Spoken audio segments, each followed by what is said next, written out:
Hey everyone, I'm Jordan and welcome back to Peak Adventures. It's time for another Carowinds weekly park update where we cover all the latest changes, event prep, and updates happening around the park. From Oktoberfest touches to ScareWinds progress, Tricks and Treats additions, and even WinterFest prep. There's a lot to cover this week, so let's dive right in. Preparations for Oktoberfest are continuing to take shape. Over in the event space, brand new German-style pennant flags now hang above the midway. Over by Harmony Hall, the food booths have received themed facades, which is a great improvement compared to last year.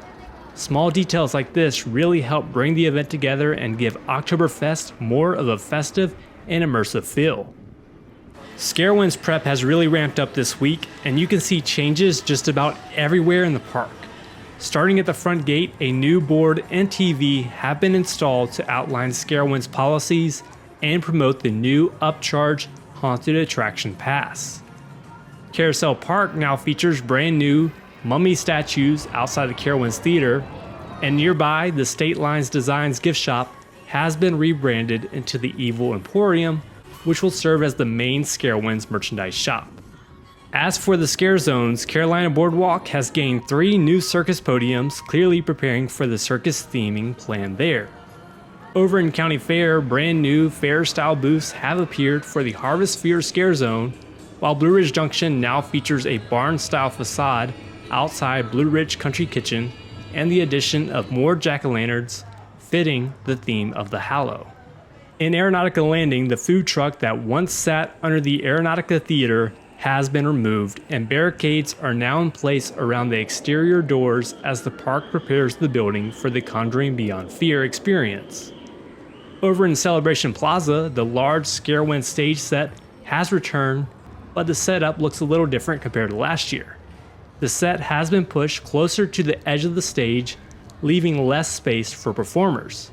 Some set pieces are now positioned on the midway itself. Interestingly, the ScareWinds map doesn't list the stage show in this area, so it's possible that the set will be used strictly as a decoration this year. Across the entire park, more fog machines have been installed in both Scare Zone and non-Scare Zone areas, and lighting changes are starting to transform the atmosphere. Colored lights and filters have been added to fixtures, and as the sun goes down, the park is already starting to feel spookier in the evenings. For guests looking forward to Carowinds' family-friendly Halloween event, Tricks and Treats, more decorations have arrived. The event space now features cutouts of Snoopy and the Peanuts gang, along with bright pumpkins and candy corn statues. Corn stalks have also been added to the map boards throughout the park, tying into the fall theme. Over in Crossroads, new signage has gone up for Mass Maker's Mash, which will be one of this year's offerings. Unfortunately, the Tricks and Treats Parade, which added a lot of energy to the event in the past, will not be returning this season. And while we're still weeks away from winter weather, Carowinds has already begun preparing for WinterFest. In both Crossroads and Camp Snoopy, new strings of Christmas lights are being installed on the trees. It's always a little surreal to see Halloween and Christmas prep happening side by side in the park, but it's also a reminder of how much Carowinds juggles to keep these big seasonal events running. Into Aeronautica Landing, remember the concrete pad we spotted last week? Well, this week Carowinds has placed a food booth on top of it. The booth itself is repurposed from the one that used to sit under the Aeronautica Theater.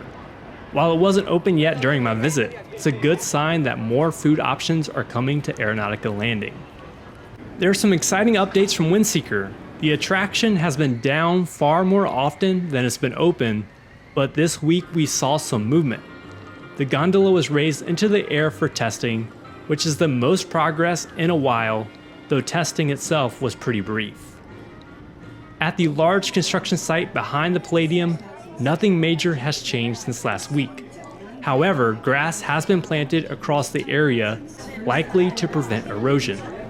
The fact that crews are maintaining the site in this way could be a sign that we won't see a major development here in the near term, and it may even suggest that the rumored record-breaking water ride won't be coming in 2026 after all. Now let's talk about Camp Snoopy.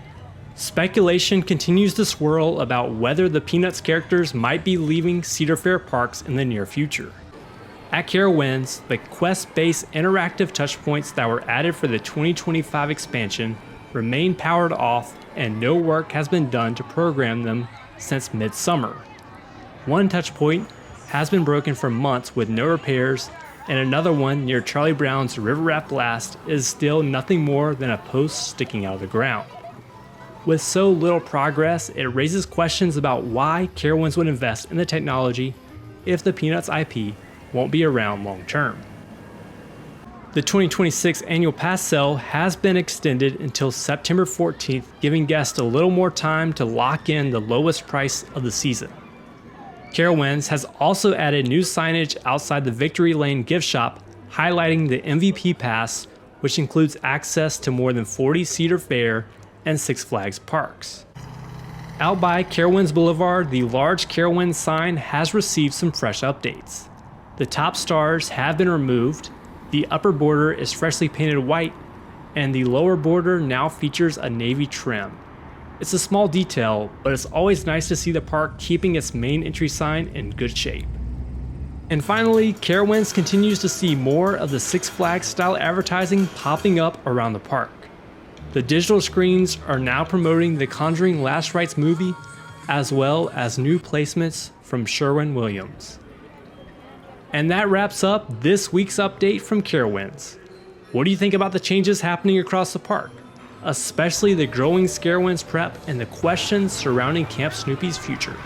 Drop your thoughts in the comments, and don't forget to like and subscribe so you don't miss next week's update. Until next time, keep exploring with Peak Adventures.